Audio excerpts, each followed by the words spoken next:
Eclectic Maximalism Interior Design, crafting curated elegance. When it comes to interior design, styles come and go like the seasons.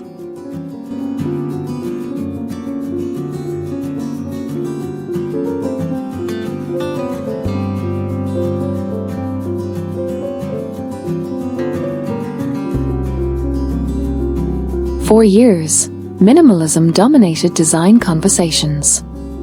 Clean lines, neutral palettes, and clutter-free surfaces became the gold standard.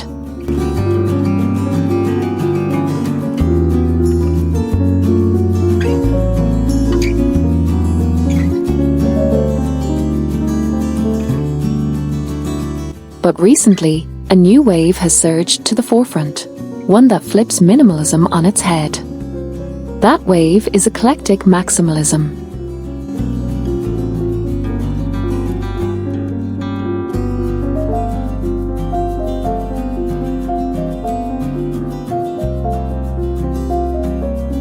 It's bold, vibrant, and unapologetically expressive.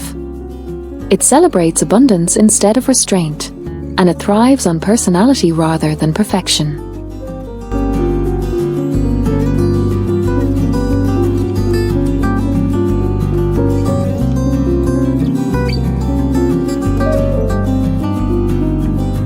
Eclectic maximalism is more than just design, it's a philosophy.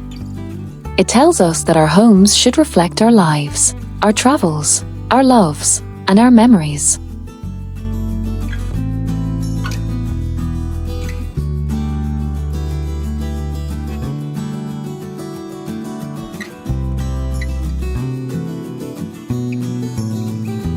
In this deep dive, we'll explore everything you need to know about this exciting design style. From its roots and philosophy, to practical styling tips, room-by-room breakdowns, and even common mistakes to avoid, you'll learn how to craft a home that feels like a gallery of your life, elegant, curated, and absolutely unique.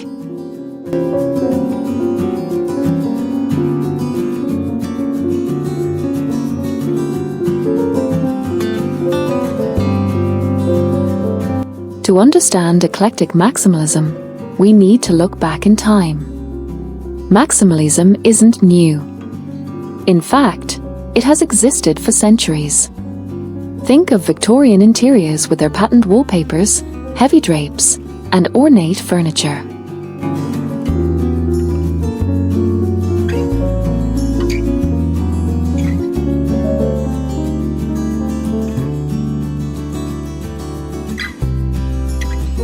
Think of Baroque palaces filled with gilded frames, tapestries, and dramatic art. These spaces celebrated excess, but in a controlled, curated way. In the modern era, minimalism rose in the mid-20th century as a reaction against that. It valued simplicity, functionality, and open space. But not everyone found minimalism fulfilling.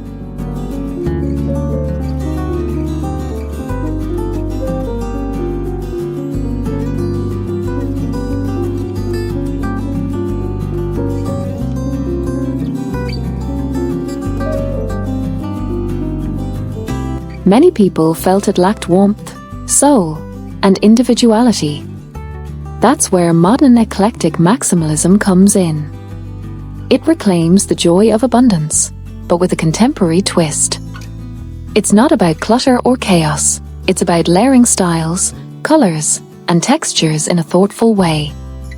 It's about mixing vintage and modern, high and low, refined and playful, to tell a story that feels deeply personal.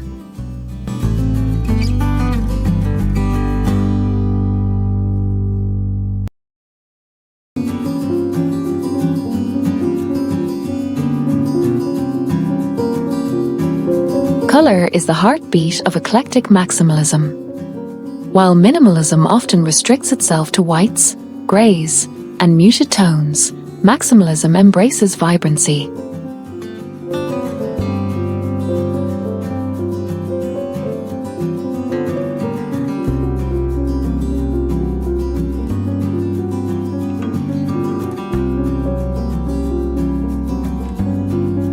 Think deep emerald greens, rich sapphire blues, mustard yellows, ruby reds, and burnt oranges. Jewel tones are staples because they bring depth and luxury. But maximalism doesn't limit itself to one palette.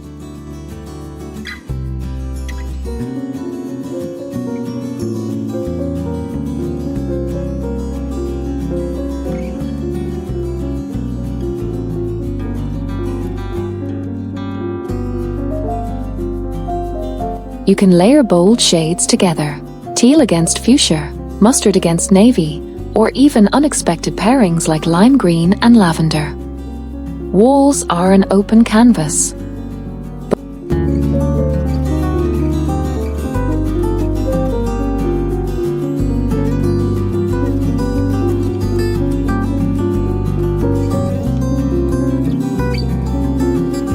Bold patterned wallpaper, mural-style designs, or dark painted walls create a dramatic backdrop.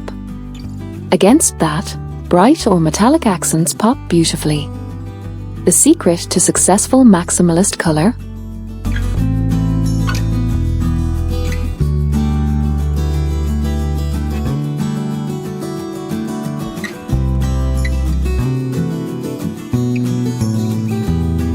Cohesion through repetition. For example, if you introduce emerald green in a sofa, echo it in a cushion or a piece of art. This repetition ties the room together. Patterns and prints.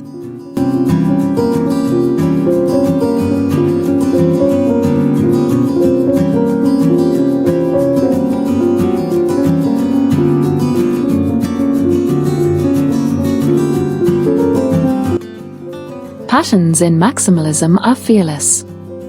Stripes, florals, animal prints, geometrics, they all belong. The key is layering them with intention. Large-scale florals on wallpaper can be balanced by smaller-scale prints on cushions.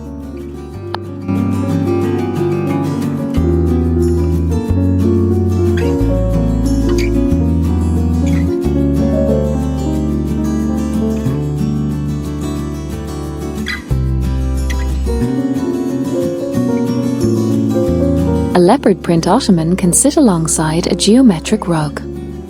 The more you layer, the more dynamic the space becomes. But here's the trick: maintain a consistent color thread. Even if the patterns are wildly different, a shared color palette creates harmony.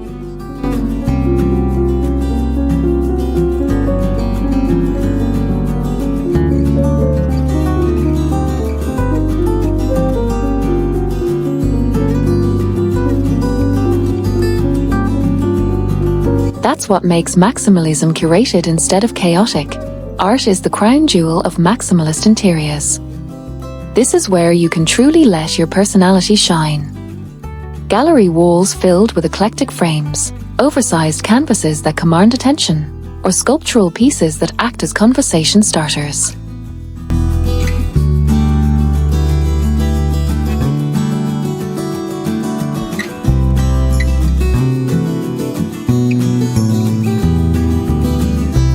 Maximalism doesn't believe in a less is more. Instead, it says a more is more, if it matters. The art you choose doesn't need to match perfectly. In fact, it's better when it doesn't. The juxtaposition of a vintage oil painting with a modern abstract print makes the space feel alive.